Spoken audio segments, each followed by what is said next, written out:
سلام به رفقای عزیز و سینما دوست. به قسمت 5 پادکست بلیت باز خیلی خوش اومدید.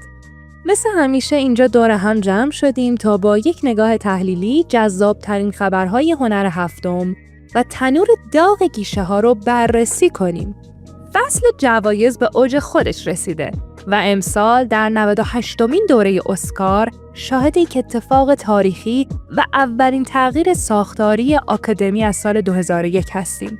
بالاخره جایزه جدیدی با عنوان بهترین دستاورد در انتخاب بازیگران به مراسم اضافه شده تا از مدیران انتخاب بازیگر که همیشه قهرمان‌های خاموش پروژه ها بودن تقدیر بشه. نکته جالب و امیدوار کننده اینجاست که 9 نفر از 10 مدیر کستینگ لیست اولیه زن هستن. چهره‌هایی مثل نینا گولد برای فیلم همنت، جنیفر وندتی برای مارتی سوپریم و فرانسین میسلر برای گناهکاران. البته اضافه شدن این شاخه بحث‌های انتقادی مهمی هم راه انداخته. مثلا اینکه چطور میشه این هنر نامرئی رو قضاوت کرد؟ چون اصولاً بهترین کستینگ زمانی اتفاق میفته که مخاطب اصلاً متوجهش نشه و بازیگر کاملاً در نقش حل بشه. از طرفی این نگرانی وجود داره که آکادمی باز هم فیلم‌های مستقل رو نادیده بگیره و این جایزه فقط به فیلم‌های پرستاره و بزرگ برسه. حالا که اسم مارتی سوپریم به میان آمد، باید بگم این فیلم به کارگردانی جاش سفتی و بازی تیموتی شالامت یک شگفتی بزرگ خلق کرده.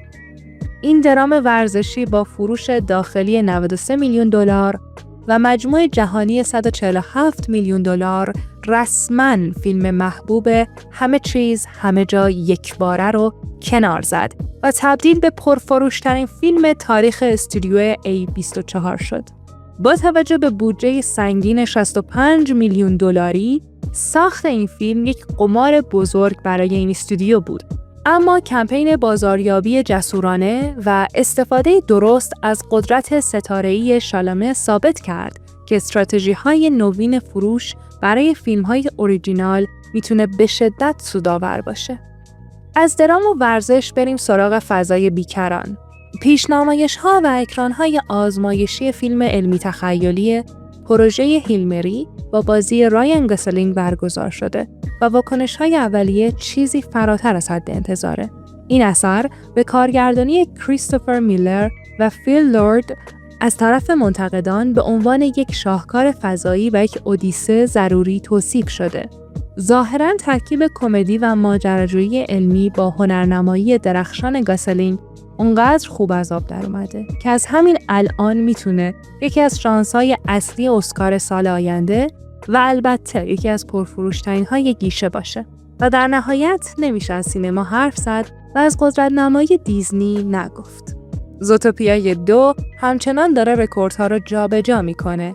این انیمیشن با عبور از فروش داخلی 424 میلیون دلاری رسما فیلم ماینکرافت رو پشت سر گذاشت و پرفروشترین فیلم اکران شده در سال 2025 آمریکا لقب گرفت. فروش جهانی این اثر به 1.85 میلیارد دلار رسیده و مجموع فروش این فرانچایز رو به مرز شگفت‌انگیز 3 میلیارد دلار نزدیک کرده.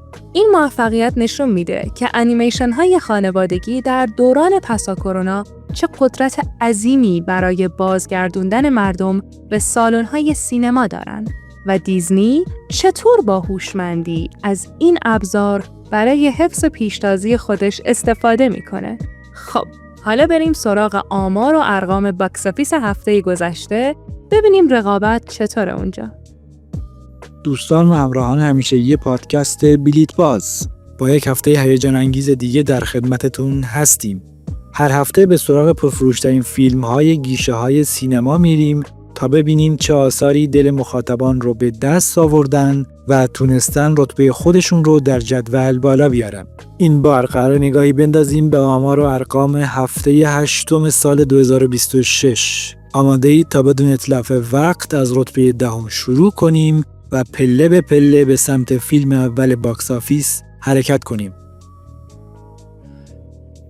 در پله دهم جدول باکس آفیس این هفته فیلم حماسی و بصری خیره کننده آواتار آتش و خاکستر رو داریم. این اثر که محصول کمپانی استودیوهای قرن 20 هست در دهمین هفته اکرانش موفق شد 2,251,000 دلار بفروشه. این رقم نسبت به هفته قبل نشون دهنده یک کاهش 53.8% در فروش قابل توجهش بوده. مجموع فروش داخلی آواتار آتش و خاکستر تا الان به 399,893,000 دلار رسیده و در گیشه‌های جهانی هم رقم چشمگیر 1,444,608,000 دلار رو به خودش اختصاص داده که اون رو در زمره فیلم‌های پرفروش تاریخ قرار میده. کارگردانی این اثر رو جیمز کامرون افسانه‌ای بر عهده داشته و فیلمنامه رو هم ایشون با همکاری ریک جافا و آماندا سیلور به رشته تحریر درآورده. ستاره‌هایی مثل سام ورثینگتون، زوی سالدانیا و سیگورنی ویور در این فیلم ایفای نقش کردند و تونستن امتیاز 7.4 رو از مخاطبان IMDb کسب کنن. جیمز کامرون اعلام کرده بود که اگه فیلم قبلی این مجموعه یعنی آواتار راه آب سودآور نبود، او آماده بود که مجموعه آواتار را پس از همین فیلم به پایان برساند. او در این باره گفته بود: سوال این است الان چند نفر به این موضوع اهمیت میدهند؟ خوشبختانه راه آب موفق بود و ما هنوز فیلم‌های آواتار رو در سینما داریم. در جایگاه نهم انیمیشن فوق محبوب و پر انرژی زوتوپیای 2 از والت دیزنی رو می‌بینیم که همچنان در جدول حضور پررنگی داره. این فیلم در 14مین هفته اکرانش 2,663,000 دلار فروخته که نشون دهنده یک کاهش 55.7% نسبت به هفته قبل است. مجموع فروش داخلی زوتوپیای 2 به 424,284,000 دلار رسیده و فروش جهانی اون هم از مرز 1,849,961,000 دلار عبور کرده که اون رو به یکی از پرفروشترین انیمیشن های تاریخ تبدیل میکنه. کارگردانان این اثر جارد بوش و بایرون هاوارد هستند و جارد بوش نویسنده فیلمنامه هم بوده. صداپیشگان اصلی فیلم هم جنیفر گودوین، جیسون بیتمن و کی هوی کوان هستند. این انیمیشن محبوب امتیاز 7.4 رو در IMDb ثبت کرده. در مصاحبه‌ای با مجله انیمیشن مگزین کارگردان بایرون هاوارد گفته این بزرگترین فیلمی است که تا به حال در تاریخ انیمیشن دیزنی ساخته شده. او با هیجان اعلام کرده: ما یک صحنه در طول جشنواره پستانداران در حال سوختن داریم که در آن 50,000 حیوان به طور همزمان روی صفحه نمایش داده می شوند که واقعا یک دستاورد فنی بی‌نظیره.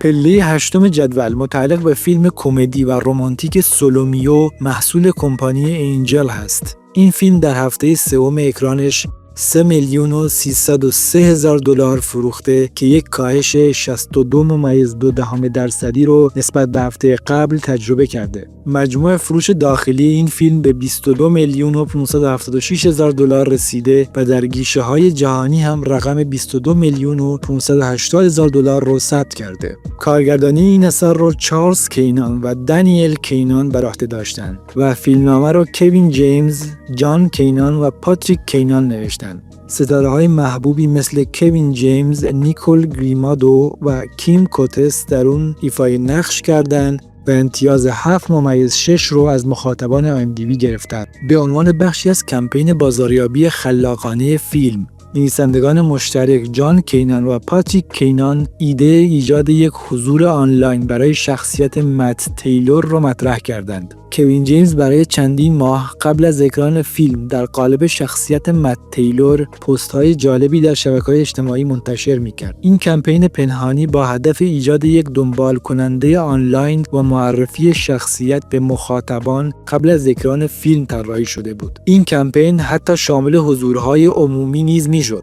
مانند حضور کوین جیمز در سوپر بول الکس در قالب شخصیت مت تیلور که تنها در جایگاه تماشاگران نشسته بود و گل در دست داشت و این تصویر به طور گسترده‌ای در شبکه‌های اجتماعی به اشتراک گذاشته شد و حسابی وایرال شد. در رده هفتم با یک فیلم جدید و تازه وارد روبرو هستیم. کمدی درام و مهیج چگونه یک قتل انجام دهیم. How to make a killing از استودیوی A24. این فیلم که تازه هفته اول اکرانش رو پشت سر میذاره با فروش قابل توجه 3,560,000 دلار با قدرت وارد جدول شده. فروش جهانیش هم 3,567,000 دلار هست. درجه بندی سنی این فیلم R تعیین شده. کارگردانی این اثر به عهده جان پاتون فورد بوده و فیلمنامه رو هم خودش نوشته. ستارگانی مثل گلن پاول، مارگارت کوالی و جسیکا هنویک در این فیلم حضور دارن. امتیاز این فیلم در IMDb 6.7 گزارش شده. این فیلم الهامات آزادانه ای از فیلم کلاسیک قلب‌های مهربان و تاج‌ها 1949 به کارگردانی رابرت همر هست که خودش اقتباسی از رمان اسرائیل رنگ، خود زندگی نامه یک جنایتکار نوشته روی هورنیمن در سال 1907 بود. پله ششم این هفته متعلق به یک مستند موزیکال بی‌نظیر و تازه اکران شده به نام ایپیک الویس پریسلی در کنسرت از کمپانی نئون هست. این فیلم مستند در اولین هفته اکرانش با استقبال بی‌نظیری روبرو شده و 4,102,000 دلار فروخته و فروش جهانی اون هم به 6,129,000 دلار رسیده. درجه بندی سنی PG-13 داره. کارگردان این اثر باز لورمن هست. این مستند امتیاز بسیار بالای 8.6 رو از مخاطبان IMDb گرفته که نشان از کیفیت و جذابیت بالای اون داره و البته اسم الویس هم در این مورد بی تأثیر نبوده. سازندگان این مستند اعلام کردند که تقریباً 80% از تصاویر استفاده شده در مستند قبلاً به صورت عمومی دیده نشده بودند. این یعنی طرفداران الویس و علاقه‌مندان به موسیقی فرصت تماشای لحظات نادری از پادشاه راکن رول رو خواهند داشت. اما در جایگاه پنجم یک بار دیگه فیلم کمک بفرستید رو داریم. اثری پرتعلیق که محصول استودیوهای سینمایی والت دیزنی هست. این فیلم در چهارمین هفته اکرانش 5,769,000 دلار فروخته که یک کاهش 52.3% نسبت به هفته قبل رو تجربه کرده. مجموع فروش داخلی این اثر به 56,797,000 دلار رسیده و فروش جهانیش هم از مرز 84,317,000 دلار عبور کرده. کمک بفرستید درجه بندی سنی R داره و در ژانرهای ماجراجویی، وحشت و مهیج دسته‌بندی میشه. کارگردانی این فیلم بر عهده کارگردان افسانه‌ای ژانر وحشت سم رمی بوده و او به همراه دیمین شنون و مارک سویفت فیلمنامه رو نوشتن. ستاره‌هایی مثل ریچل مک آدامز، دیلن اوبرایان و ادیل اسماعیل در اون ایفای نقش میکنن و امتیاز 7.2 رو در IMDb کسب کرده. کایلی فورنو، متخصص بقای استرالیایی، به عنوان مشاور در این فیلم خدمت کرده. او به تیم سازنده در طراحی و ساخت دکورهای کمپ جزیره کمک کرد و همچنین ریچل مک آدامز و دیلن اوبرایان بازیگران اصلی را در تکنیک‌های عملی بقا از جمله آتش درست کردن و جمع‌آوری آب آموزش داد تا نقش‌هایشان تا حد امکان واقعی و باورپذیر باشند. در یک قدمی سکو فیلم جرم 101 از آمازون MGM استودیوز رو داریم که در دومین هفته اکرانش با قدرت در جدول حضور داره. این فیلم با فروش 7,292,000 دلاری در این هفته یک کاهش 61.5% رو نسبت به هفته قبل تجربه کرده. مجموع فروش داخلیش تا به امروز به 26,225,000 دلار رسیده و فروش جهانیش هم بالغ بر 47,625,000 دلاره. جرم 101 درجه بندی سنی R داره و در ژانرهای جنایی، درام و مهیج قرار میگیره. کارگردانی این اثر رو بارت لیتون بر عهده داشته و او به همراه دان وینزلو فیلمنامه رو نوشتن. ستاره‌های محبوب سینما کریس همسورث، مارک رافائلو و بری کیوگن در این فیلم بازی میکنن. امتیاز این فیلم در IMDb 7.1 هست. جالبه بدونید که در ابتدا پدرو پاسکال برای ایفای یکی از نقش‌های اصلی به این پروژه پیوسته بود، اما متاسفانه به دلیل تداخل برنامه‌ریزی‌ها مجبور شد از آن خارج بشه. در نهایت مارک رافائلو جای او این نقش مهم را گرفت و توانست به خوبی از عهده آن برآید. مدال برنز این هفته میرسه به یک فیلم درام تاثیرگذار و تازه اکران شده به نام فقط میتوانم تصور کنم، شماره 2 I Can Only Imagine 2، محصول کمپانی لایونز گیت. این فیلم در اولین هفته اکرانش با استقبال خوبی مواجه شده و 9,661,000 دلار فروخته. این فیلم درجه‌بندی سنی PG داره و کارگردانی این اثر رو اندرو اروین و برنت مککورکل بر عهده داشتند و برنت مککورکل به تنهایی فیلمنامه رو نوشته. در این فیلم چهره‌هایی مثل آریل کبل، میلو ونتیمیلیان و دنیس کوید حضور دارند. این فیلم امتیاز 7.7 رو در IMDb کسب کرده.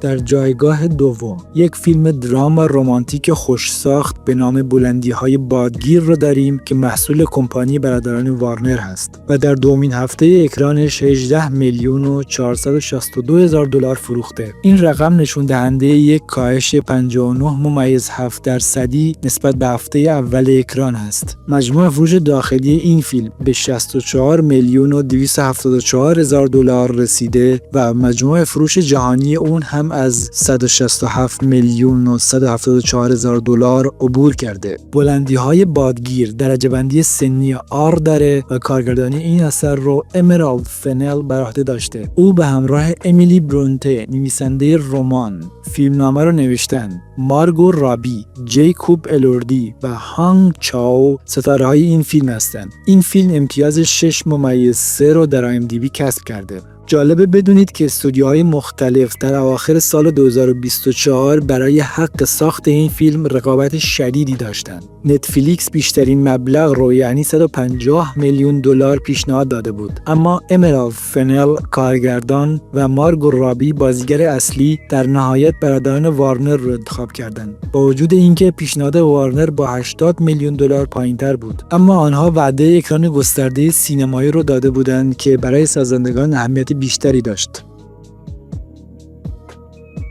و اما صدرنشین باکس آفیس این هفته فیلم جدید و پرفروش گوت از سونی پیکچرز ریلیزینگ هست. این فیلم در دومین هفته اکران خودش با فروش 19,896,000 دلار یک کاهش 51.8% رو نسبت به هفته اول تجربه کرده، اما همچنان با قدرت در صدر جدول ایستاده. مجموع فروش داخلی این فیلم به 61,198,000 دلار رسیده و مجموع فروش جهانی خودش رو به 105,198,000 دلار رسونده. ژانرهای این فیلم انیمیشن، اکشن و ماجراجویی هستند. کارگردانی این اثر رو تایری دیلیهی با آدام روزت بر عهده داشتند و آرون بوکسباوم، تدی رایلی و نیکولاس کروسیو فیلمنامه رو نوشتند. کیلیب مکلافلین، گابریل یونیون و استیون کاری ستاره‌های این فیلم هستند. این فیلم انیمیشن امتیاز 6.9 رو در IMDb کسب کرده.